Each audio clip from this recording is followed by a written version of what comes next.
Assalamualaikum warahmatullahi wabarakatuh. Selamat pagi anak-anak. Berjumpa lagi dengan Bu Guru ya. Bagaimana kabar kalian? Semoga kalian dalam keadaan sehat ya. Hari ini Bu Guru akan menemani kalian belajar bersama. Wah, tidak terasa ya, kita sudah masuk ke materi tema 1, subtema 3. Semoga kalian tetap semangat belajar ya, demi meraih cita-cita kalian. Nah, sebelum mengawali pembelajaran di subtema 3 ini, marilah kita berdoa terlebih dahulu. Semoga Allah melancarkan proses belajar kita dan semoga kita selalu diberi kesehatan dan kekuatan agar bisa meraih cita-cita di masa depan yang cemerlang ya. Pembelajaran pertama yaitu menentukan ide pokok. Mari kita simak bersama-sama ya. Nah, sebelumnya buka buku tematik dulu halaman 53. Selanjutnya, menentukan ide pokok dalam sebuah bacaan. Coba perhatikan bacaan di samping. Cara berjalan yang benar. Setelah membaca bacaan tersebut, coba kalian tuliskan ide pokok dari masing-masing paragraf. Sudah ketemukah? Apakah ada yang masih bingung? Nah, selanjutnya, bagaimana sih caranya agar mudah dan benar untuk menemukan ide pokok dalam sebuah paragraf? Kira-kira apa aja sih cara yang benar untuk menemukan ide pokok? Nah, yang pertama yaitu membaca teks atau bacaan secara keseluruhan agar kita paham apa itu intinya. Yang kedua, menemukan bagian atau kalimat yang penting atau paling penting dalam sebuah paragraf. Yang ketiga yaitu kalimat utama itu biasanya terletak di awal atau di akhir paragraf. Kalimat paling penting dalam suatu paragraf itu disebut kalimat utama. Ide pokok terdapat dalam kalimat utama itu. Ide pokok biasanya bisa disebut dengan gagasan pokok.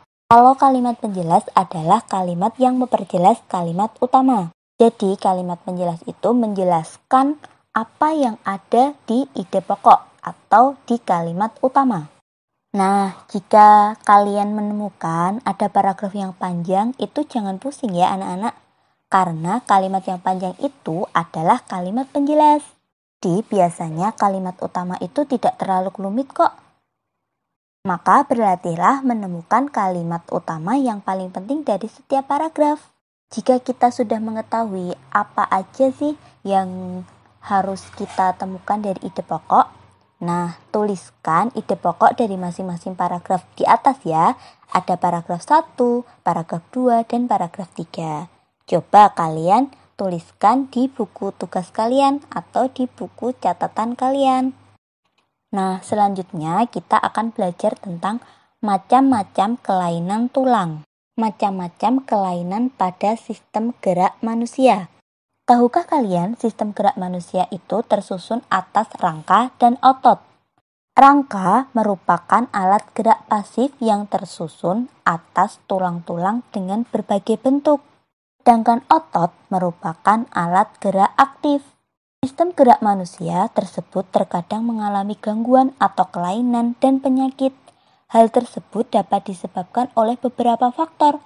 Misalnya, kelainan sejak lahir, atau karena makanan, bisa juga karena kebiasaan yang salah maupun kecelakaan. Berikut di antara kelainan atau gangguan pada sistem gerak manusia. Nah, kita akan membahas terlebih dahulu tentang penyakit dan kelainan pada sistem gerak pasif, yaitu tulang. Yang pertama yaitu retak dan patah tulang. Retak dan patah tulang merupakan kelainan pada tulang yang disebabkan oleh benturan benda keras. Benturan tersebut dapat berupa kecelakaan atau jatuh. Retak tulang dikenal dengan istilah fisura. Kalau patah tulang dikenal dengan istilah fraktura. Yang kedua yaitu skoliosis, lordosis, dan kifosis. Perhatikan gambar di samping ya. Itu yang pertama skoliosis. Skoliosis merupakan kelainan tulang punggung membengkok ke arah samping tubuh. Bisa ke arah kanan, bisa ke arah kiri. Dan selanjutnya lordosis. Lordosis merupakan kelainan tulang punggung membengkok ke arah depan tubuh. Biasanya tubuh tampak membusungkan dada. Lalu kifosis merupakan kelainan tulang punggung membengkok ke arah belakang. Tubuh tampak membungkuk. Nah, setelah kita melihat skoliosis, lordosis, dan kifosis, kita membiasakan duduk dengan posisi yang benar agar tulang punggung kita tidak bengkok. Nah, itu ada gambar. Yang pertama itu salah ya, yang kedua juga salah, yang ketiga salah, dan yang keempat itu posisi duduk yang benar. Itu ada contoh-contoh, sudah ada tanda silang sama centang, yaitu posisi yang benar. Nah, selanjutnya rakitis. Rakitis adalah penyakit pada tulang yang disebabkan oleh kekurangan gizi, seperti fosfor, kalsium, dan vitamin D. Hal ini mengakibatkan tulang tidak tumbuh dengan normal. Penyakit ini dapat membentuk tulang kaki menjadi bengkok seperti huruf O atau X. Nah, ada di gambar samping ya. Selanjutnya, osteoporosis. Osteoporosis adalah penyakit pada tulang yang disebabkan oleh menurunnya kepadatan tulang. Penurunan kepadatan tulang karena tulang kekurangan fosfor dan kalsium. Osteoporosis mengakibatkan tulang terasa nyeri atau mudah patah saat jatuh. Biasanya osteoporosis itu dialami oleh orang tua karena adanya kerapuhan tulang. Selanjutnya kita akan membahas tentang macam-macam kelainan, gangguan, atau penyakit pada otot manusia. Yang pertama, ada hipertrofi. Kelainan ini yaitu disebabkan atas pembesaran otot akibat bekerja secara terus-menerus atau secara berlebihan. Yang kedua yaitu atrofi.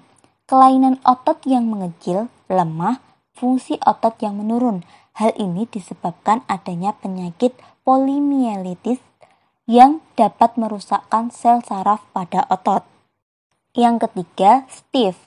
Stiff atau kaku leher, yaitu kelainan pada otot leher yang diakibatkan karena cedera otot, infeksi meningitis, atau kelainan anatomik tulang belakang akibat bergerak secara tiba-tiba atau karena salah bergerak. Jadi kita harus benar-benar menjaganya ya. Yang keempat yaitu tetanus. Tetanus yaitu kejang atau kaku ke otot yang disebabkan oleh infeksi bakteri. Penderita tetanus akan mengalami kejang yang berupa kekakuan otot. Kakunya otot akan menyebabkan rahang penderita mengatur rapat atau tidak bisa dibuka. Jadi sangat kaku banget gitu. Nah, itu tadi macam-macam gangguan atau kelainan tulang dan otot pada sistem gerak manusia. Maka dari itu, kita harus hati-hati dan selalu berdoa kepada Allah ya, agar terhindar dari berbagai penyakit. Mulai sekarang, kita harus disiplin lagi dalam menjaga kebersihan dan lingkungan. Kita juga harus menjaga kondisi fisik kita nih, apalagi di masa pandemi COVID-19 ini dengan pola hidup yang baik, makan secara teratur, yaitu makanan-makanan bergizi, rajin olahraga, dan jangan lupa kita sediakan waktu untuk istirahat yang cukup ya. Nah, selanjutnya pengaruh kondisi geografis Indonesia sebagai negara maritim. Indonesia merupakan negara maritim. Tahukah kamu apakah negara maritim itu? Negara maritim adalah negara yang memiliki perairan yang luas. Luas perairan di Indonesia berpengaruh pada mata pencaharian masyarakatnya. Masyarakat yang tinggal di daerah pesisir biasanya memiliki mata pencaharian sebagai nelayan, petani garam, petani kelapa, pembudidaya mutiara, pedagang, atau pemandu wisata. Bisa juga berbagai sektor usaha wisata seperti hotel, rumah makan, penyewaan perahu, dan lain sebagainya. Tidak hanya mempengaruhi kondisi ekonomi, negara maritim juga mempengaruhi kondisi sosial seperti pertukaran budaya. Pertukaran budaya terjadi saat melakukan transaksi jual beli. Para pedagang yang berkunjung ke Indonesia ada yang menetap atau hanya bersinggah. Pedagang yang menetap akan membawa adat budaya dari daerah asalnya. Hal ini mengakibatkan percampuran antara budaya asli dan budaya yang dibawa oleh pedagang dari luar tersebut.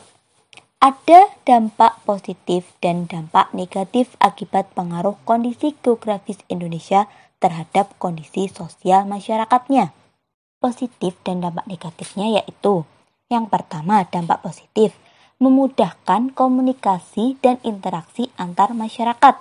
Yang kedua, pengaruh budaya yang baik dari dalam atau luar daerah sehingga memperkaya keragaman budaya. Nah, dampak negatifnya yaitu hilangnya budaya asli karena tergerus oleh budaya luar. Yang kedua yaitu munculnya budaya-budaya baru yang belum tentu sesuai dengan budaya setempat. Nah, selanjutnya, kondisi geografis Indonesia sebagai negara maritim dan kepulauan menyimpan potensi yang besar dalam berbagai bidang, seperti di bidang ekonomi, sosial, budaya, dan transportasi. Potensi-potensi tersebut dapat menjadi modal yang penting dalam mewujudkan pembangunan nasional guna mencapai kesejahteraan masyarakatnya. Kondisi geografis sebagai negara maritim dan kepulauan membawa banyak keuntungan bagi bangsa Indonesia. Bahkan, wilayah laut Indonesia yang sangat luas telah diakui secara internasional sebagai negara maritim. Nah, hal ini berarti bahwa bangsa Indonesia diberi kewenangan untuk memanfaatkan potensi sumber daya lautnya.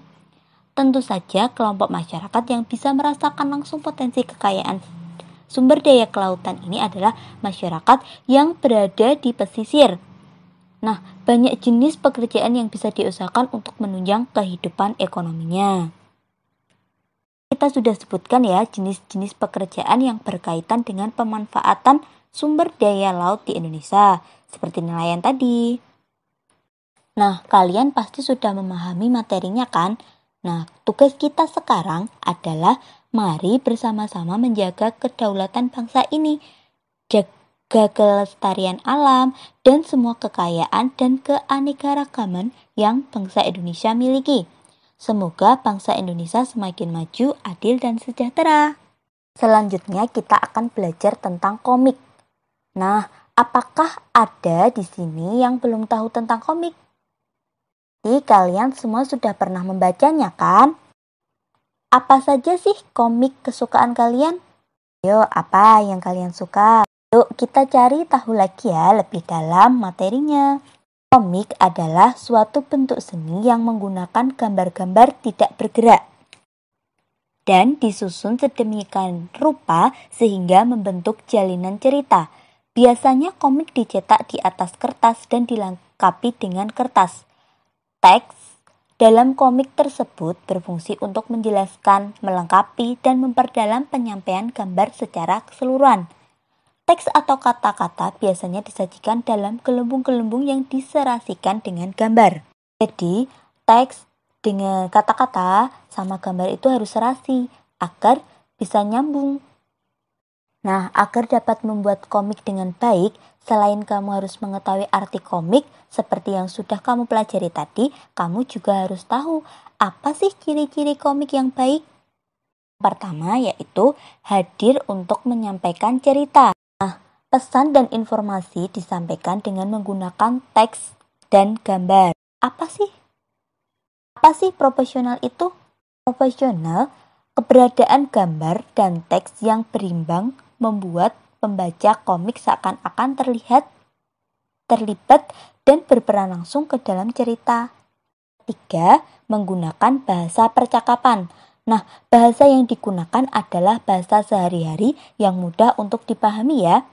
Yang keempat, biasanya bersifat kepahlawanan.